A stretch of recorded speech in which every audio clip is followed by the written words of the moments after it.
Hello humankind, hope you all are fit and fine. The Phytoplankton Academy welcomes you all and आज हम discuss करेंगे chapter number 2 of class 7 science new NCERT. The chapter name is nutrition in animals. Last chapter में हमने nutrition in plants के बारे में पढ़ा था, जिसमें हमने फोटोसिंथेसिस का कंसेप्ट पढ़ा और देखा कि प्लांट्स किस तरीके से सनलाइट, वाटर, कार्बन डाइऑक्साइड को यूटिलाइज करके अपना फूड का प्रोसेस करते हैं और ग्लूकोज, स्टार्च, ये सब चीज़ें बनाते हैं. इस तरीके से प्लांट्स अपना न्यूट्रिशन लेते हैं. आज के चैप्टर में हम पढ़ेंगे कि एनिमल्स अपना न्यूट्रिशन कैसे लेते हैं और एनिमल्स के अंदर हम ह्यूमन बींग्स को भी इंक्लूड करेंगे, तो हम ह्यूमन बींग्स का डाइजेशन के बारे में भी पढ़ेंगे. स्टार्ट करते हैं. एनिमल्स या तो अपना फूड डायरेक्टली लेते हैं या इनडायरेक्टली लेते हैं. हमने अपने एक चैप्टर में दो कंसेप्ट के बारे में पढ़ा था, हार्बीवोर्स एंड कार्निवोर्स. कार्निवोर्स वो होते हैं जो फ्लेश पर, मीट पर फीड करते हैं, और हार्बीवोर्स जो ग्रीन पार्ट्स पर या फिर ग्रासेस पर फीड करते हैं.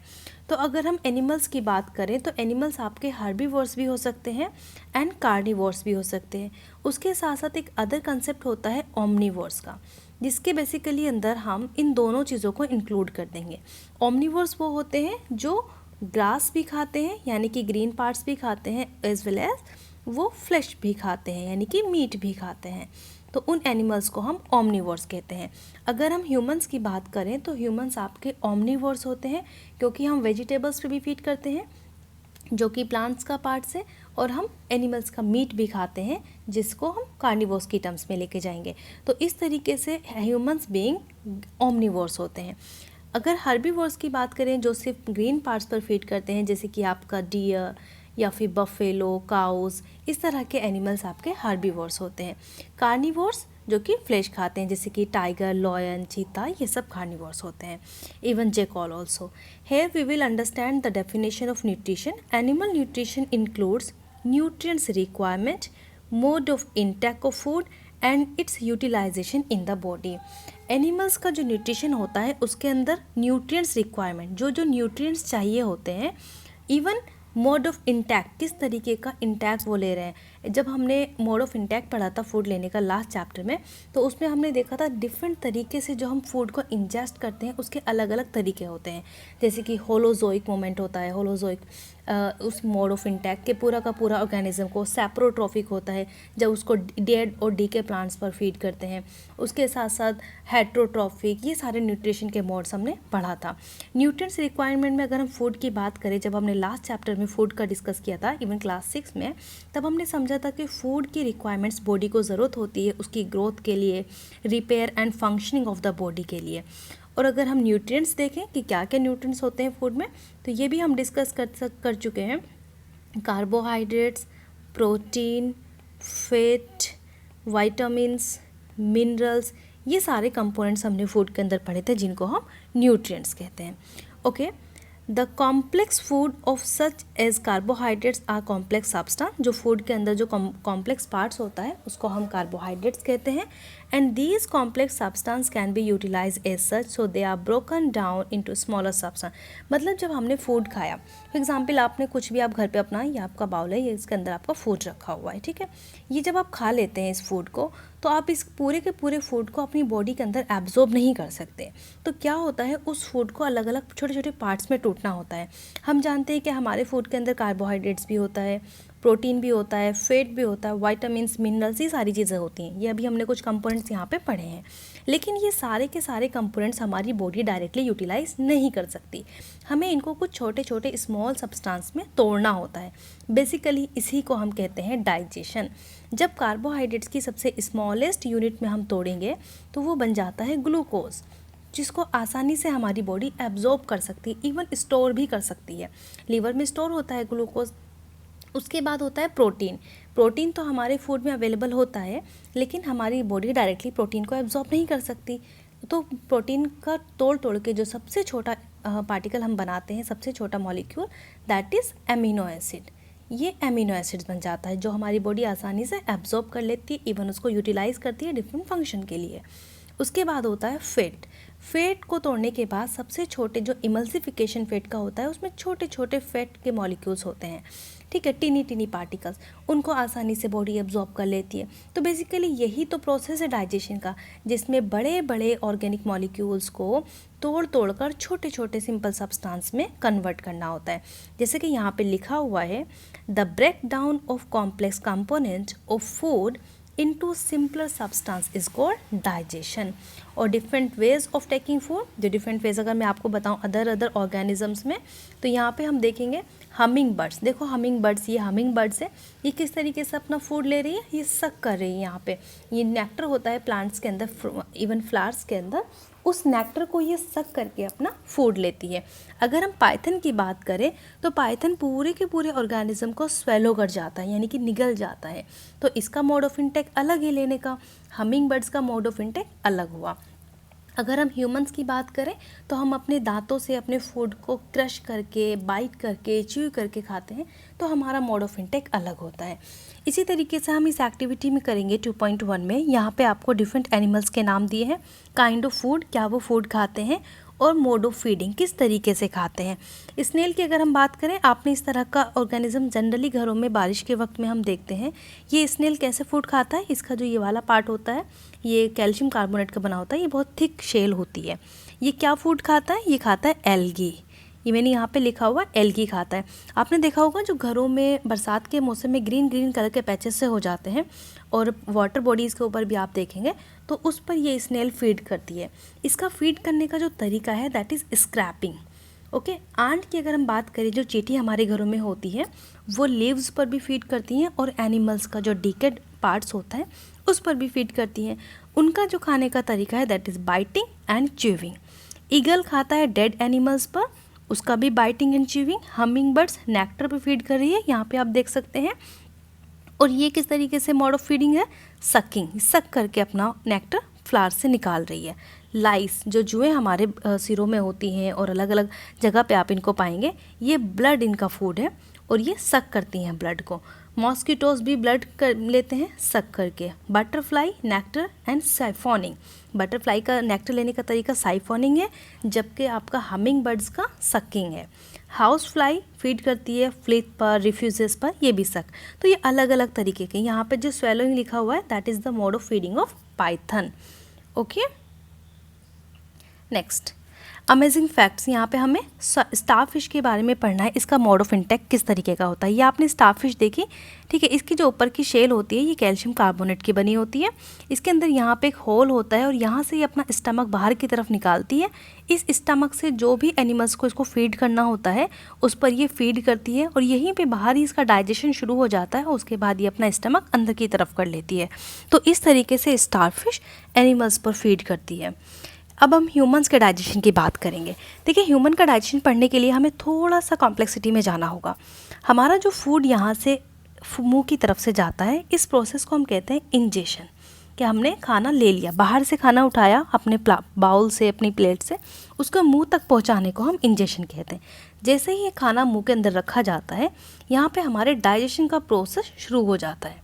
आपको ये नहीं कहना है कि डाइजेशन पेट में जाने के बाद शुरू होगा, नहीं नहीं, डाइजेशन आपका माउथ से ही स्टार्ट हो जाता है।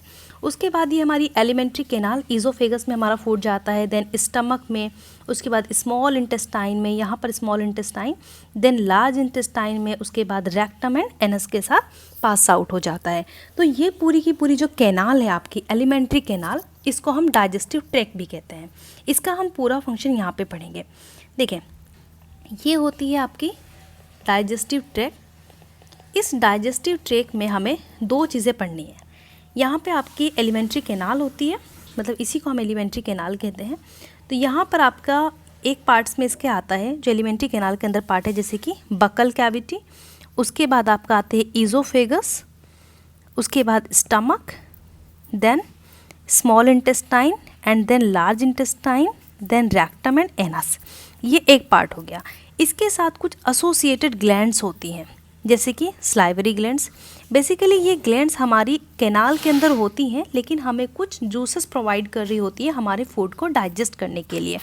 तो स्लाइवरी ग्लैंड्स जो कि यहाँ पर है, ये आपकी एसोसिएटेड ग्लैंड है, ये आपको सलाइवा देगी, आपके इस फूड को डाइजेस्ट करने में हेल्प करती है। उसके बाद आता है लीवर। लीवर आपकी लार्जेस्ट ग्लैंड होती है। उसके बाद आता है पैनक्रियाज। तो ये एसोसिएटेड ग्लैंड है जो कि हमारे डाइजेस्टिव ट्रैक्ट यानी कि एलिमेंट्री कैनाल का ही पार्ट है, और ये डाइजेशन में हेल्प करती है by secreting different kinds of digestive juices. Okay, now start करते हैं with the first part, that is your buccal cavity. यहाँ पे आपका खाना गया बक्कल कैविटी में। इस प्रोसेस को हमने कहा डाइजेशन। यहाँ पे हमारे फूड का डाइजेशन का स्टार्ट होना शुरू हो जाता है। किस तरीके से?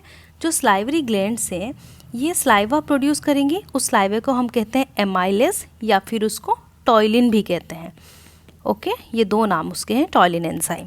ये हमारे फूड पर एक्ट करता है, रिएक्ट करता है, और उसके बाद हमारे फूड का डाइजेशन स्टार्ट हो जाता है। कुछ % डाइजेशन यहाँ पे होता है, उसके बाद फूड ईजोफेगस में चला जाएगा। जिस तरीके से फूड ईजोफेगस में जाता है उस मोमेंट को हम कहते हैं पेरिस्टालसिस मोमेंट। Peristalsis moment. अब आप सोचेंगे कि पेरिस्टालसिस मोमेंट में फूड नीचे की तरफ जा रहा है, लेकिन कभी कभी फूड बाहर भी आ जाता है, जैसे कि वॉमिटिंग में होता है। तो इस तरह के मोमेंट को जब हमारी बॉडी एक्सेप्ट, हमारा स्टमक जो है वो बर्निंग सेंसेशन की वजह से, ज़्यादा HCl प्रोड्यूस होने की वजह से फूड को एक्सेप्ट नहीं करता और बाहर निकाल देता है, तो उस तरह के मोमेंट को हम कहते हैं एंटी पेरिस्टालसिस। ये आपको वॉमिटिंग के दौरान मिलेगा ये प्रोसेस, एंटी पेरिस्टालसिस। अब आपका फूड कहाँ चला गया? स्टमक में। स्टमक का यहाँ पे हम पिक्चर देखते हैं। लेट्स सी, ये हमारे कुछ ऑर्गन्स हैं। ये रहा स्टमक। ओके, यहाँ से आपके इज़ोफेगस से खाना आया स्टमक में। ये स्टमक का फंडस वाला पार्ट होता है, ये कार्डियक रीजन होता है। इस तरीके से अलग अलग रीजन होते हैं। फिर जब स्टमक से फूड इस जगह जाता है, यहाँ पर ये स्मॉल इंटेस्टाइन की ओपनिंग शुरू हो जाती है, जिसको हम कहते हैं ड्यूडेनम। ओके, स्टमक के जो सबसे अंदर वाली लाइनिंग होती है वो म्यूकस की होती है, ठीक है। वो उसके अंदर यहाँ पे HCl प्रोड्यूस होता है, हाइड्रोक्लोरिक एसिड। वो हाई अमाउंट में होता है HCl, ताकि हमारा जो फूड है उसके अंदर कुछ माइक्रो ऑर्गेनिज्म, कुछ बैक्टीरियाज भी हो सकते हैं, तो उनको किल करने के लिए और हमारे फूड को डाइजेस्ट करने के लिए HCl हेल्प करता है। स्पेशली ये प्रोटीन्स पर रिएक्ट करके, जो प्रोटीन्स फूड के अंदर होती है उसको स्मॉल पार्टिकल्स यानी कि एमिनो एसिड में कन्वर्ट कर देता है।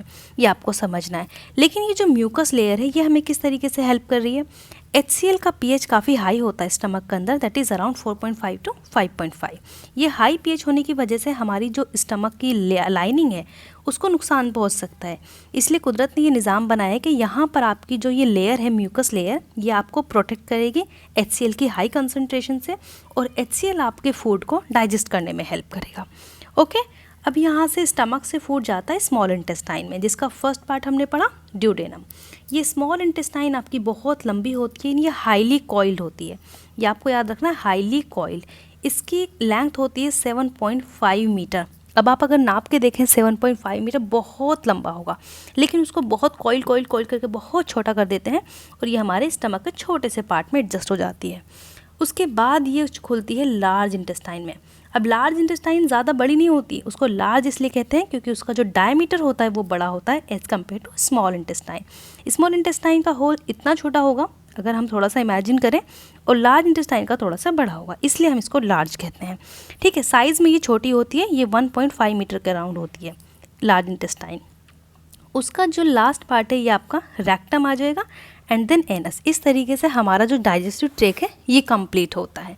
जब फूड यहाँ से आपके स्टमक से यहाँ जाता है तो इस ड्यूडेनम वाले पार्ट पर आपके लीवर से बाइल जूस आता है जो आपके प्रोटीन पर एक्ट करता है, और इस वाले रीजन से, ये पैनक्रियाज वाला जो रीजन है यहाँ से पैनक्रियाटिक जूस आते हैं जो हमारे फूड पर एक्ट करके फूड के डाइजेशन में हेल्प करते हैं। ओके, तो ये हुआ डाइजेशन का प्रोसेस। अब यहाँ पे हम माउथ एंड बकल कैविटी, जो मैं ऑलरेडी आपको बता चुकी हूँ, उसके बारे में थोड़ा सा देखेंगे कि हमने फूड लिया, उसको हमने इंजेक्शन कहा, फिर स्मॉल पीसेज में ये टूट जाता है। उसके बाद जो हमारे टूथ्स होते हैं जो उनको ग्राइंडिंग एंड बाइटिंग में हेल्प करते हैं, वो एक स्मॉल सेपरेट सॉकेट में सिचुएटेड होते हैं, दैट इज़ योर गम्स।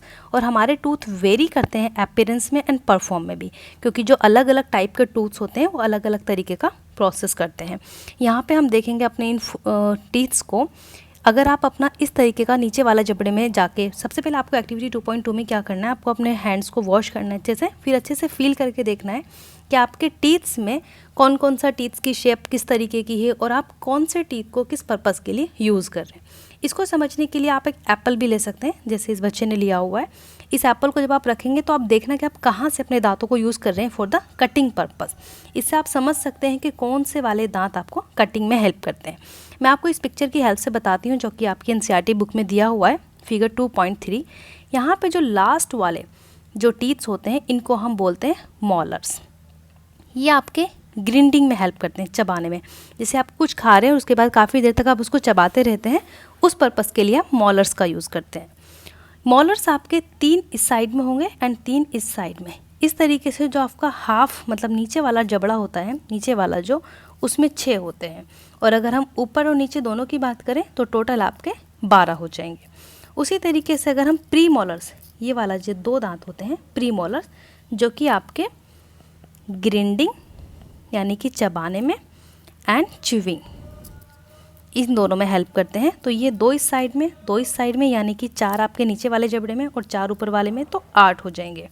उसके बाद आते हैं कैनाइंस। कैनाइंस बहुत हेल्पफुल होंगे for the purpose of tearing. जैसे ही आप कार्निवोर्स के बारे में सुनते हैं तो आप उनके दांतों में कैनाइंस वर्ड ज़रूर सुनेंगे, क्योंकि कैनाइंस वर्ड ही कार्निवोर्स के लिए स्पेशलिस्ट होते हैं, ताकि वो अपने फूड को, अपना जो फ्लैश उसको टीयर कर सकें। तो कैनाइंस आपके यहाँ पर एक हुआ, इधर फिर एक, तो 2 हाफ जबड़े में होते हैं और 2 ऊपर वाले में। इस तरीके से टोटल 4 कैनाइंस होते हैं। उसके बाद होते हैं आपके इंसाइजर्स। इंसाइजर आपके, जब आप जैसे आइसक्रीम खा रहे हैं या कुछ भी, तो शुरू में जब आप टीथ को कट करते हैं वहाँ पे आपके कटिंग एंड बाइटिंग के लिए आप इंसाइजर्स यूज़ करते हैं। तो ये आपके नीचे वाले जबड़े में 4 और ऊपर वाले में भी 4, तो टोटल कितने हुए? 8। इस तरीके से आपके जो टोटल टीथ होते हैं दैट इज़ 32। ओके, यहाँ पे आपको फिल करना है इस टेबल में 2.2 में कटिंग एंड बाइटिंग में जो लोअर है इंसाइजर्स 4 and 4, 8। पियर्सिंग में यहाँ पे आपके कैनाइंस आ जाएंगे 2 and 2, 4। फिर चीविंग एंड ग्रिंडिंग में हम दोनों लेंगे, मॉलर्स एंड प्री मॉलर्स, तो यहाँ पे 10 and 10 आपके 20। ओके, ये मैंने आपको बताया कि स्लाइवरी ग्लैंड्स, जहाँ से स्लाइवा प्रोड्यूस होता है, वो फूड में हेल्प करता है। इसको हम टेस्ट कर सकते हैं एक्टिविटी 2.3 के ज़रिए। यहाँ आपको क्या करना है, 2 टेस्ट ट्यूब लेनी है, या आपने 2 टेस्ट ट्यूब ली। इसमें आपको यहाँ पर एक टेस्ट ट्यूब में बॉइल्ड राइस लेने हैं, ओनली बॉइल्ड राइस। लेकिन दूसरी टेस्ट ट्यूब में आपको बॉइल्ड राइस लेने हैं थोड़े से चबाने के बाद, उनको आप मुंह में लेना, थोड़ा सा चबा लेना। उसके बाद उसमें डालना है वाटर, या आपने वाटर डाला। अब जब आपने जो बॉइल्ड राइस थे उसमें जब आप आयोडीन सॉल्यूशन डालेंगे तो आपको ब्लू कलर मिलेगा। लेकिन जो आप चावल को आपने बॉईल तो किया था लेकिन थोड़ा सा चबा के डाला था जिस टेस्ट ट्यूब में, वहाँ पर जब आप आयोडीन सॉल्यूशन डालेंगे तो आपको ब्लू कलर नहीं दिखेगा। इसका क्या रीज़न है? जब हमने कार्बोहाइड्रेट का टेस्ट किया था अपने 6th क्लास वाली चैप्टर में, तो वहाँ पे हमने पढ़ा था कि आयोडीन रिएक्ट करती है कार्बोहाइड्रेट्स के साथ और वो स्टार्च पे रिएक्ट करने के बाद ब्लू कलर देती है। तो जब बॉइल्ड राइस हमने डाले तो उसमें स्टार्च मौजूद था, इस वजह से आपको ब्लू कलर मिला, ठीक है।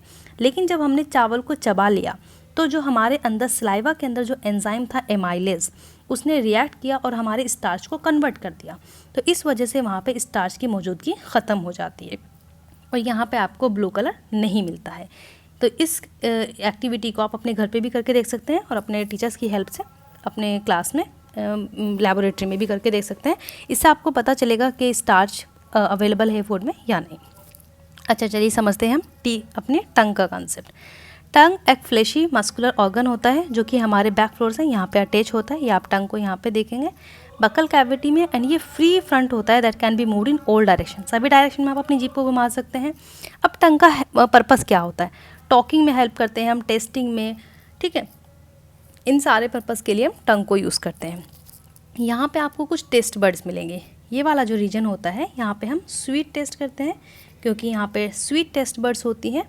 इस रीजन में सॉल्टी टेस्ट बर्ड्स होती हैं तो सॉल्ट टेस्ट करते हैं। यहाँ पे सॉर टेस्ट बर्ड होती हैं तो हम खट्टा टेस्ट करते हैं। एंड इस लास्ट वाले रीजन से यहाँ से हम बिटर टेस्ट करेंगे। ओके, ये आप अपने डायग्राम को अपनी नोटबुक में बना सकते हैं for your future purpose. Next, ये आपको टीका डायग्राम दिया गया आपके एनसीईआरटी में और यहाँ पे लिखा हुआ है, लेकिन आप इनको मार्क कर सकते हैं, स्वीट टेस्ट, सॉल्ट टेस्ट, सोर टेस्ट एंड बिटर टेस्ट। अब हम पढ़ते हैं फूड पाइप। ये आपको एक्टिविटी 2.4 दी है। इसमें क्या लिखा हुआ है कि आपको कुछ सॉल्यूशन कलेक्ट करने हैं। एक तो शुगर सॉल्यूशन, चीनी का सॉल्यूशन घर पे बनाएं, कॉमन सॉल्ट, नमक का सॉल्यूशन, उसके अलावा lemon juice, then juice crushed with neem leaves, या तो नीम की लीव्स है या फिर बिटर गोट जो आपका करेला होता है उसका एक जूस बनाए। उसको करने के बाद आपको अलग अलग सैंपल उसके कलेक्ट कर लेने हैं और अपने दोस्त से कहना है उसकी आंखों पे पट्टी बांधने के बाद कि उसमें एक फूड जो आपकी फूड स्टिक होती है ये वाली, यहाँ पे इसको लगाना, साफ़ सुथरी होनी चाहिए, वो थोड़ा ध्यान रखना है हाइजीनिक का। उसके बाद उसको लगा के उसकी आंखें बंद करके उसकी जो टंग होती है उस पर अलग अलग एरियाज़ पे आपको टच कराना है और उससे पूछना है कि तुम्हें क्या टेस्ट आ रहा है। इस तरीके से बेसिकली आप ऑब्जर्व कर सकते हैं, आप पता लगा सकते हैं आपके कहाँ के टेस्ट बड किस तरीके का टेस्ट आपको दे रहे हैं। ये इंटरेस्टिंग भी होगा और फन होगा आपको ये सब करने में। नेक्स्ट हम पढ़ेंगे फूड पाइप के बारे में, जो मैंने आपको बताया ईज़ोफेगस, उसमें फूड इस तरीके से मूवमेंट करता है जिसको हम पेरिस्टालसिस मूवमेंट कह रहे हैं। उसके बाद फूड आपका स्टमक में पहुंच जाता है। नेक्स्ट हम देखें जब स्टमक के अंदर फूड जाता है तो वहाँ पे कुछ इनर लाइनिंग होती है जो सेक्रेट करती है म्यूकस को। ये मैंने आपको बताया, यहाँ पे इनर लाइनिंग से म्यूकस सेक्रेट होता है। उसके बाद हाइड्रोक्लोरिक एसिड जिसको हम HCl कहते हैं एंड डाइजेस्टिव जूसेस, ये सारे रिलीज होते हैं। म्यूकस प्रोटेक्ट करती है lining of the stomach and the acid kills many bacterias enter along with the food, ये मैं आपको बता चुकी हूँ। उसके बाद जो डाइजेस्टिव जूसेस हैं वो ब्रेक डाउन करते हैं प्रोटीन्स को सिंपल सब्सटेंस में, और प्रोटीन का सिंपल सब्सटेंस क्या था? Amino acids.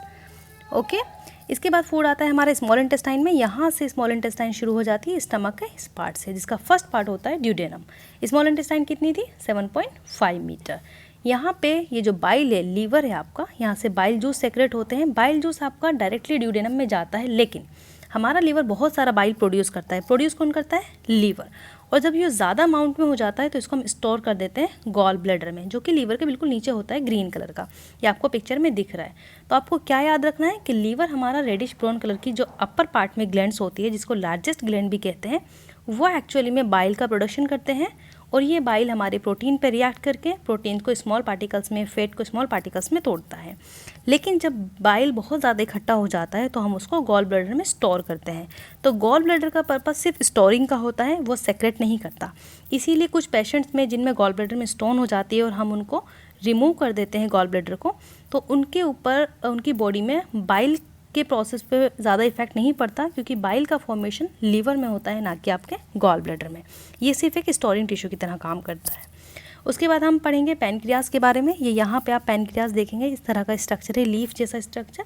ये एक लार्ज क्रीम कलर की ग्लैंड होती है जस्ट बिलो द स्टमक। यहाँ पे आपका स्टमक, इसके नीचे। And the pancreatic juice acts on the carbohydrates, fats, proteins and changes them into the smaller form. इन सारे पार्ट्स पे रिएक्ट करके स्मॉलर फॉर्म्स में कन्वर्ट कर देते हैं। ये एक छोटी सी इंटरेस्टिंग कहानी हम पढ़ते हैं कि हमें स्टमक के फंक्शन का कैसे पता चला।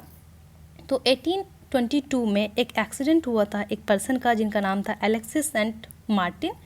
उनके पे शॉटगन से उनका एक्सीडेंट हुआ था। उनका ट्रीटमेंट किया था एक डॉक्टर ने नेम्ड विलियम बेटमॉन।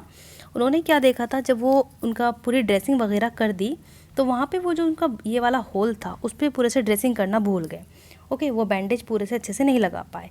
तो वो एक्चुअली उनके लिए एक अपॉर्चुनिटी थी कि उन्होंने उसके थ्रू स्टमक के पूरे फंक्शंस को ऑब्जर्व किया उस हॉल के थ्रू, और बहुत वंडरफुल ऑब्जर्वेशन देखे। वहाँ पे उन्होंने देखा कि हमारा जो स्टमक है वो फूड को चर्न कर रहा है, उसके अंदर कुछ सेक्रेट्स फ्लूइड सेक्रेट हो रहे हैं जो हमारे फूड को डाइजेस्ट कर रहे हैं। Okay, at the end of the stomach उन्होंने पाया कि जब फूड डाइजेस्ट हो जाता है उसके बाद वो हमारे ड्यूडेनम के अंदर एंटर करता है थ्रू एन स्फिंक्टर।